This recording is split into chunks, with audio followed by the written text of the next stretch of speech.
Hi, I'm John Green. This is Crash Course World History, and today we're going to talk about nationalism, the most important global phenomenon of the 19th century, and also the phenomenon responsible for one of the most commented upon aspects of Crash Course, my globes being out of date. USSR not a country.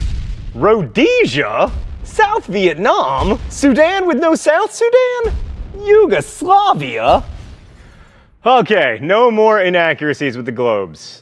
Oh, the little globes! This one doesn't know about Slovakia, this one has East Frank in Pakistan, and this one identifies Lithuania as part of Asia. Okay, no more globe inaccuracies. Actually, bring back my globes. I feel naked without them.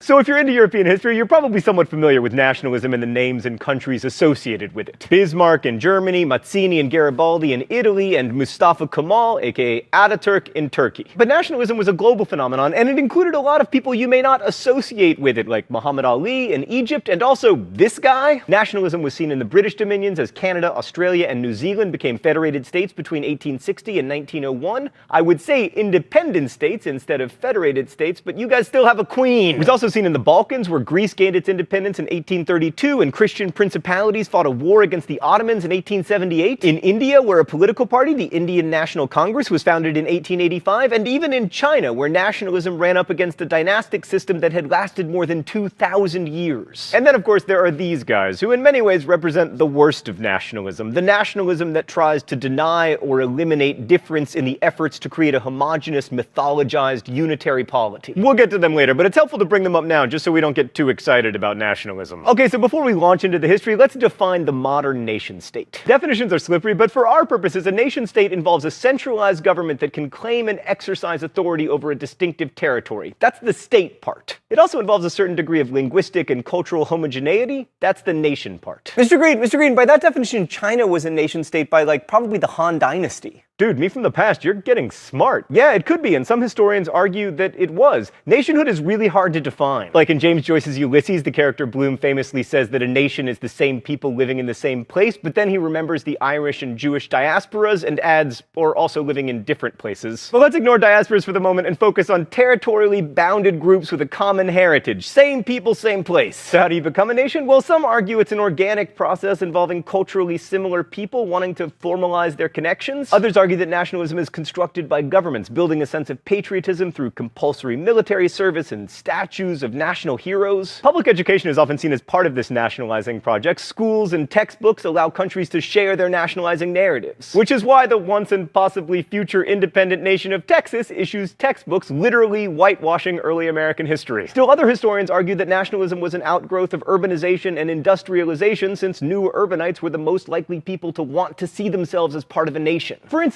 Prague's population rose from 157,000 to 514,000 between 1850 and 1900, at the same time that the Czechs were beginning to see themselves as separate from the Austro-Hungarian Empire. Which is a cool idea, but it doesn't explain why other less industrialized places like India also saw a lot of nationalism. The actual business of nationalization involves creating bureaucracies, new systems of education, building a large military, and often using that military to fight other nation-states, since nations often construct themselves in opposition to an idea of otherness.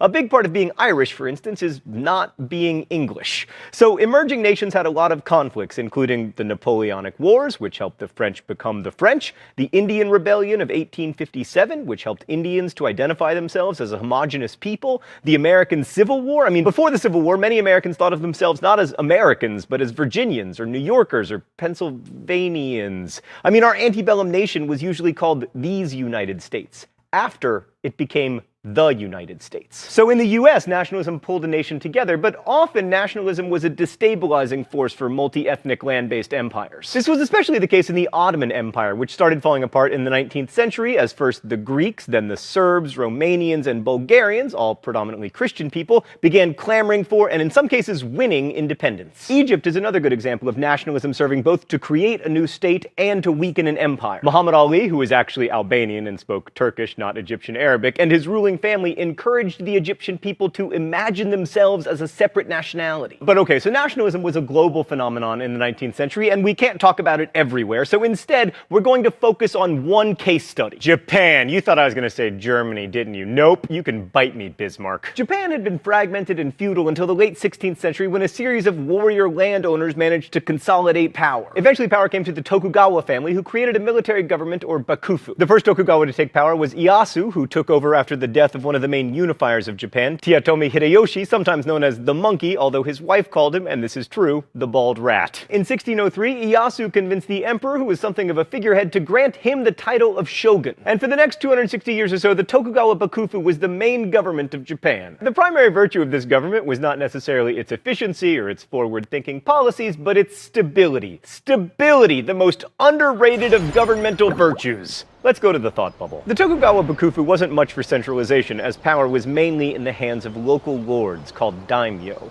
One odd feature of the Tokugawa era was the presence of a class of warriors who by the 19th century had become mostly bureaucrats. You may have heard of them, the samurai. One of the things that made this hereditary class so interesting was that each samurai was entitled to an annual salary from the daimyo called a stipend. This privilege basically paid them off and assured that they didn't become restless warriors plaguing the countryside, that is, bandits. We tend to think of samurai as noble and honorable, but urban samurai, according to Andrew Gordon's book A Modern History of Japan, were a rough and tumble lot. Samurai gang wars, a West Side Story, and the shadows of Edo Castle were frequent in the early 1600s. And you still say that history books are boring. As with kings and lesser nobles anywhere, the central bakufu had trouble controlling the more powerful daimyo, who were able to build up their own strength because of their control over local resources. This poor control also made it really difficult to collect taxes, so the Tokugawa were already a bit on the ropes when two foreign events rocked Japan. First was China's humiliating defeat in the Opium Wars, after which Western nations forced China to give Europeans special trade privileges. It was a wake-up call to see the dominant power in the region so humbled, but even worse for the Tokugawa was the arrival of Matthew Perry. No, thought bubble, Matthew Perry. Yes, that one. The Tokugawa are somewhat famous for their not-so-friendly policy toward foreigners, especially Western Christian ones, for whom the penalty for stepping foot on Japanese soil was death. The Tokugawa saw Christianity in much the same way that the Romans had, as an unsettling threat to stability. And in the case of Matthew Perry, they had reason to be worried. Thanks, Thought Bubble. So the American naval commodore arrived in Japan in 1853 with a flotilla of ships and a determination to open Japan's markets. Just the threat of American steam-powered warships was enough to convince the bakufu to sign some humiliating trade treaties that weren't unlike the ones that China had signed after losing the Opium Wars. And this only further motivated the daimyo and the samurai, who were ready to give the Tokugawa the boot. Within a few years, they would. So what does this have to do with nationalism? Well, plenty. First off, even though the Americans and the Japanese didn't go to war yet, the perceived threat provided an impetus for Japan to start thinking about itself differently. It also resulted in the Japanese being convinced that if they wanted to maintain their independence, they would have to reconstitute their country as a modern nation-state. This looks a lot like what was happening in Egypt or even in Germany, with external pressures leading to calls for greater national consolidation. So the Tokugawa didn't give up without a fight, but the civil war between the stronger daimyo and the bakufu eventually led to the end of the shogunate. And in 1868, the rebels got the newly enthroned Emperor Meiji to abolish the bakufu and proclaim a restoration of the imperial throne. Now, the emperor didn't have much real power, but he became a symbolic figure, a representative of a mythical past around whom modernizers could build a sense of national pride. And in place of bakufu, Japan created one of the most modern nation-states in the world. After some trial and error, the Meiji leaders created a European-style cabinet system of government with a prime minister, and in 1889 promulgated a constitution that even contained a deliberative assembly, the Diet, although the cabinet ministers weren't responsible to it. Samurai were incorporated into this system as bureaucrats, and their stipends were gradually taken away, and soon the Japanese government developed into like something of a meritocracy. Japan also created a new conscript army. Beginning in 1873, all Japanese men were required to spend 3 years in the military. The program was initially very unpopular. There were more than a dozen riots in 1873 and 1874 in which crowds attacked military registration centers, but eventually serving in the army created a patriotic spirit and a loyalty to the Japanese emperor. The Meiji leaders also instituted compulsory education in 1872, requiring both boys and girls to attend 4 years of elementary school. Oh, it's time for the open letter? An open letter to public education. But first, let's see what's in the secret compartment today. Oh, it's a graduation hat.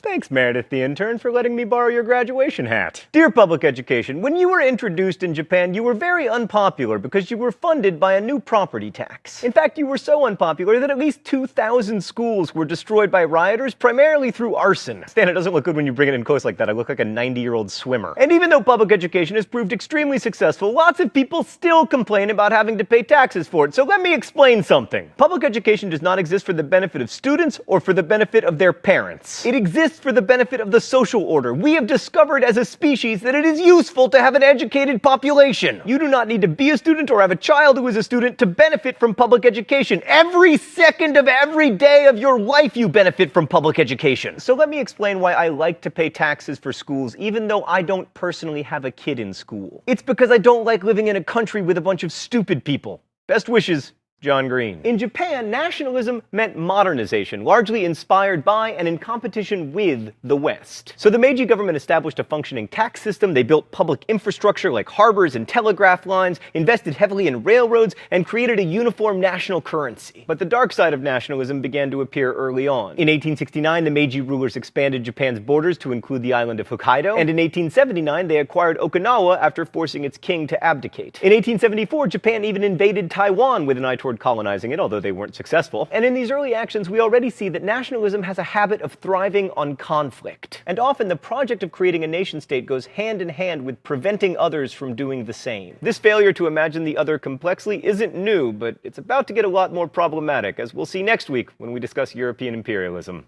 Thanks for watching.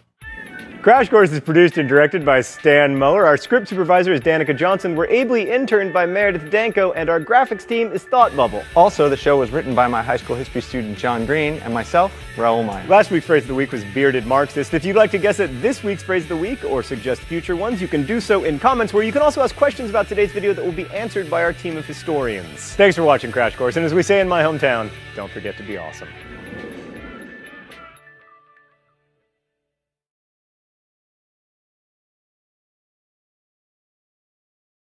Hi, I'm John Green. This is Crash Course World History, and today we're going to talk about nationalism, the most important global phenomenon of the 19th century, and also the phenomenon responsible for one of the most commented upon aspects of Crash Course, my globes being out of date. USSR not a country.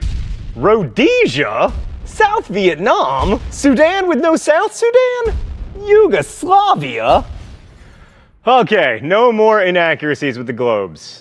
Oh, the little globes! This one doesn't know about Slovakia. This one has East Frack in Pakistan. And this probably somewhat familiar with nationalism and the names and countries associated with it. Bismarck in Germany, Mazzini and Garibaldi in Italy, and Mustafa Kemal, aka Ataturk, in Turkey. But nationalism was a global phenomenon, and it included a lot of people you may not associate with it, like Muhammad Ali in Egypt, and also this guy. Nationalism was seen in the British dominions as Canada, Australia, and New Zealand became federated states between 1860 and 1901. I would say independent states instead of federated states, but you guys still have a queen. It was also seen in the Balkans, where Greece gained its independence in 1832, and Christian principalities fought a war against the one identifies Lithuania as part of Asia. Okay, no more globe inaccuracies. Actually, bring back my globes. I feel naked without them.